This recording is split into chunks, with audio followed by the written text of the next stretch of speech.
Dejamos atrás Frank Sinatra, lo recibimos al doctor Eirabedian. ¿Cómo le va, doctor? Buen ¿Qué día. tal? ¿Cómo están? Muy bien, ¿y usted? Muy apesadumbrado. No estoy precisamente feliz por acontecimientos que tocan a la administración de justicia en el país. Yo siempre he dicho que la justicia está divorciada de la sociedad. En eso no hay ninguna duda. Quienes me siguen saben que esa ha sido constantemente mi prédica. Precisamente por eso he sido sancionado muchas veces por el Tribunal de Disciplina de Abogados, con todo tipo de sanciones. Algunos hasta han querido que se me despojara, por ejemplo, de la matrícula dada la intensidad o la ferocidad de mis críticas. Al borde de la roja estuvo. Al borde de la roja varias veces, pero últimamente me sacaron varias veces la amarilla. Pero voy a dejar de la cuestión futbolera. Y voy a decir algo que es muy importante para que sirva como introducción.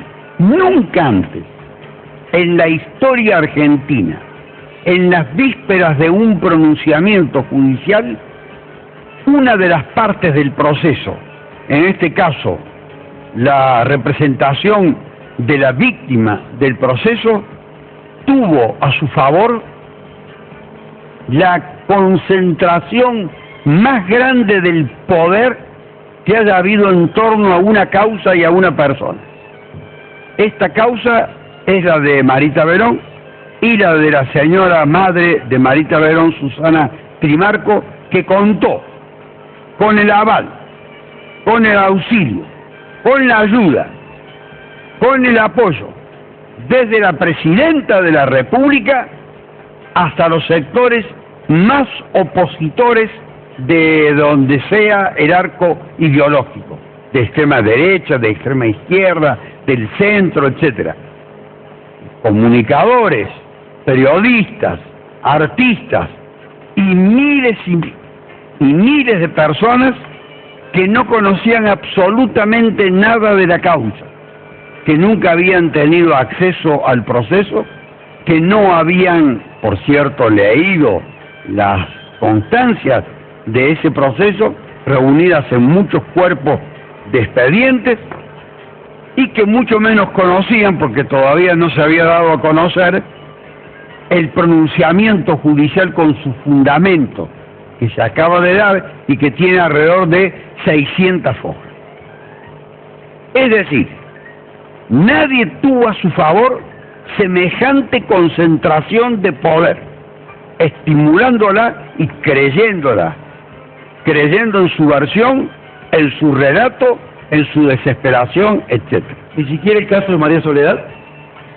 María Soledad tuvo no la concentración del poder, el poder jugó en contra de la causa de María Soledad Morales, sino que fue el pueblo que se lanzó a la calle de todos los sectores sociales de Catamarca. Hay una diferencia abismal, y en el medio podríamos recuperar para la historia el caso del falso ingeniero Bloomberg, que logró reunir 160.000 personas frente al Congreso de la Nación y arrancarle a los legisladores que estaban aterrados en sus sillas, arrancarles una reforma demencial del Código Penal que creían que iba a ser la panacea para terminar con el delito, y no terminó con el delito, al contrario, lo acrecentó, lo aumentó. 160.000 personas que podrían haber tomado el poder si hubiesen querido, entraban al Congreso porque no había fuerza que los detuviera. Después la historia se encargó de engullir, de tragarlo al ingeniero, al falso ingeniero Bush. Pero volvamos a lo que a mí me interesa.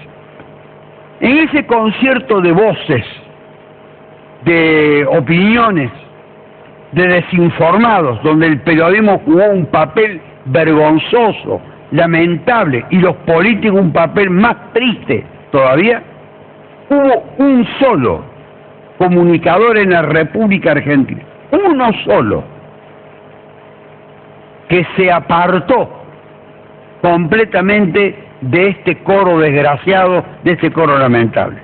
Un periodista de La Voz del Interior Adrián Simeoni, que escribe habitualmente de economía, pero que esta vez escribió una nota con el título Justicia de Horda. La mejor nota procedente de alguien que no tiene nada que ver con el derecho penal. Ayer nos parecíamos un poquito más que anteayer a una horda, azuzada por una mayoría de políticos, intelectuales y medios de comunicación que fungen de líderes, pero que a la hora de los bifes tienen que ir para donde el viento llevó primero a la horda que el poder ha construido, previamente para su propia conveniencia. Y dice, para terminar con la cita de la nota histórica de Simeoni, justicia de horda. Los intelectuales y políticos, agrego yo por mi cuenta, los actores, las actrices que he visto en estos días llevando unas pancartas, mujeres y hombres que no conocen absolutamente nada de la causa. Los intelectuales y políticos que atacaron a la justicia, diciendo por caso que a los jueces no los vota nadie, encendieron la hordaza. ¿Qué querrían? ¿Juicios populares como los de Eve de Bonafini, pero vinculantes? Es decir, que lo que la multitud, la horda, decide es lo que se debe hacer. Eso quiere decir vinculantes, aclaro. Que votemos a mano alzada si Pepe le debe o no el alquiler a Tito, es decir, un conflicto entre dos personas que tienen una diferencia económica. Fallos maniciados por la capacidad azarosa de los medios de comunicación, de transformar víctimas en héroes. Y el ejemplo hasta del fútbol. Los penales se cobran según el voto tribunero. Extraordinario, Simeoni. Y termina. La trata de personas es un delito aberrante. No es una fantasía. Se ceba con los más pobres. El secuestro de Marita Verón es una llaga en nuestra vergüenza. Y la tragedia de Susana Trimarco es insondable. Y aquí viene el remate magistral que me ha permitido titular la nota de hoy y a la que yo me adhiero fervorosamente porque se corresponde con lo que siento y con lo que experimento. Pero eso no puede transformarla a ella en jueza. Y ella se ha transformado en jueza y su palabra en santa. Por un lado dije, desde la Presidenta de la República hacia abajo, ocupando todo el arco, todo el poder a favor de ella. Y frente a esa concentración extraordinaria de poder, un sobrepasado de peso de aspecto impresentable, que sería el que manejaría los negocios turbios en Tucumán, etcétera. Este individuo sobrepasado en peso, para no llamarlo obeso, ni gordo, ni chancha, para no llamarlo de ninguna otra forma, llamarlo de una manera más discreta, tiene más poder que todo esto otro que ocupa el arco político, financiero, comunicacional, etcétera, de la Argentina. Una madre preocupada dice que a su hija la han secuestrado, la han sometido seguramente a una explotación, según su óptica, sexual, y o está desaparecida o está sin vida, lo que tendrá que establecer algún investigador, y que durante 10 años no consiguió nada, pero se hizo el juicio, y en el juicio, de acuerdo a lo que se difundió ayer, no se incorporó porque no hay un solo elemento de juicio que permita creer esa historia. Ahora dirán, ¿cómo? ¿No desfilaron un grupo numeroso de personas con sus testimonios? dando cuenta de que la habían visto, de que la habían trasladado, de que la habían explotado, etcétera, el tribunal, miren, ha tenido que tener una increíble capacidad de sustraerse de las presiones ejercidas. Ese tribunal ni los conozco, ni sé quiénes son, pero al parecer, por las referencias obtenidas últimamente, son personas honorables los miembros de ese tribunal, y hay que tener mucha valentía para hacer lo que hicieron, absolver a 13 personas que mirándolas uno siente terror. Con solo mirar a esas personas, cuando veía las imágenes de cada uno de ellos, uno sentía terror. Caras con cicatrices, rostros patibularios, feroces los aspectos estéticos, externos, historias que cada uno de ellos arrastra, pero hay que probar que esas personas han hecho lo que dice la acusación. Y dicen los jueces finalmente que de esos testimonios que se han reunido hay contradicciones, no todos dicen lo mismo. Parece ser que hay hechos que deben ser, y así lo ha establecido el tribunal, investigados en otra provincia, por ejemplo en la provincia de La Rioja, vinculada a la trata de personas, etcétera. Pero la versión de la señora Susana Trimarco no se convalidó para juicio del tribunal en las pruebas reunidas, o porque la investigación fue insuficiente, o fue parcial, o tuvo tropiezo, o fueron manejadas por personas incapaces, para las cuales se necesita tener una gran idoneidad, una gran capacidad, una gran eficacia, que nadie la tuvo en este caso. Pero lo cierto es que el proceso que ellos reconstruyeron en 600 focas le arroja como conclusión la absolución. Quedan todos estos miles y miles de argentinos que aturdieron las redes sociales, los comentarios en la web y los teléfonos de la radio, con la convicción total de que los jueces que absolvieron a los acusados en el caso Marita Bedón son corruptos.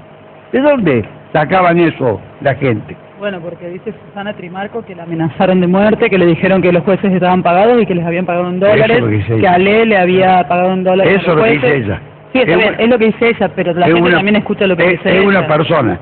La gente no se puede sumar a lo que dice una persona se identifica con el dolor. Sin esperar. No hay un problema del dolor, problema de la justicia. El de la justicia tiene que superar al dolor. Como si hubieran leído 4 cuerpos de la causa y 700 fojas de los fundamentos que en ese momento aún no habían sido publicados. ¿Y el accionar de diputados cómo se calificaría? ¿El accionar? De que el Congreso, que a raíz de este fallo, apuran, tenían una causa cajoneada, se dice. Tenían un proyecto, termino, una ley. Tenían un proyecto de ley efectivamente cajoneado durante mucho tiempo.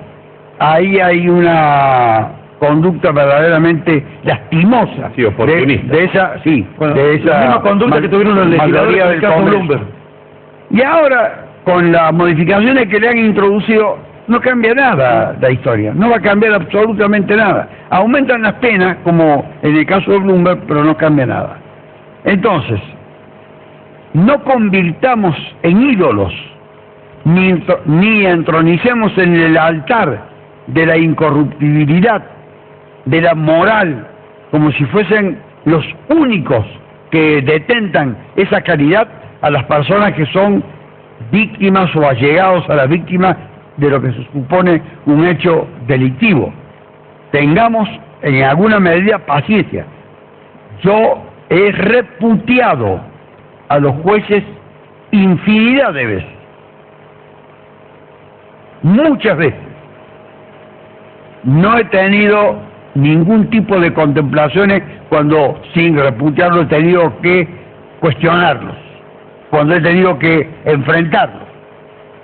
Pero en determinados casos tenemos que ver todo este contexto. Y nunca antes había habido un caso que reuniera semejante auxilio y ayuda del poder como en este. nunca, en la historia argentina. Ahora, sobreponerse a esa presión no hace pensar, meditar y reflexionar sobre esos jueces que hayan tenido la convicción que tuvieron. No sé si finalmente los destituirán o no. Decir que no les interesa lo que los jueces opinan, era importante que leyeran lo que los jueces dijeron para saber si los jueces han, primero, falseado los hechos, segundo, han interpretado mal las declaraciones, tercero, se han pronunciado con error, cuarto, han dado lugar a esta idea generalizada de que hubo corrupción. Leemos lo que dicen los jueces para saber si la construcción de su sentencia se ajusta o no a lo que ellos han percibido y han tenido como producido antes